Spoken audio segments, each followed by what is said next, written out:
us meditate about the title Srishti Ki Chadar, saga a captivating the simple-hearted Guru Tegh Bahadur, a fiduciary of human rights. In the 17th century, Mughal Emperor under Aurangzeb was a period of intense political and religious pressure. Power has tied closely with ideology. Forced conversion and communal intimidation were tearing many communities apart. When the Kashmir Pandits, scholars, priests, and ordinary families lost all protection and faced a violent pressure to convert, the first approached many Shankaracharyas.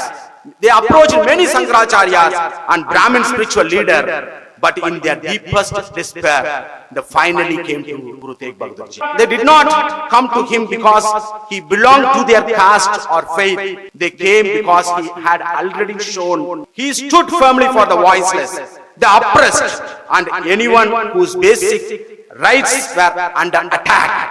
The Guru represented the house of Guru Granth Sahib, a house of Nanak, a house of Ravidas, a house of Kabir, the house whose foundation were built upon the mountains of courage of Guru Arjun and his defiance against the mighty of society, the rulers. Guru only business on this planet is to uplift the voiceless. Guru Tegh Bahadur's life placed a powerful moral question before the world.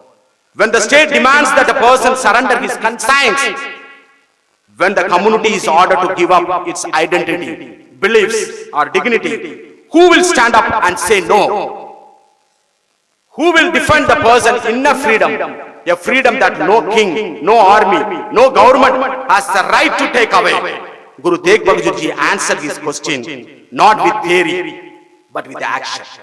He rose as a shield for a people with whom he had no blood relation. He gave his life so that a people could remain alert to any ideology that threatened their freedom, so that the right to be a different could be protected, and so that the dignity of those who valued equality could remain secure. His sacrifice was not for one community alone. His sacrifice was not for one community alone. Centuries before the world even used the term human rights, his life stood as a universal declaration of the human rights. Today, as we gather here, at a time when many communities in India and around the world still facing discrimination, fear, intimidation, and oppression, Tegh Bahadur's message remains politically urgent, socially relevant, and deeply inspiring.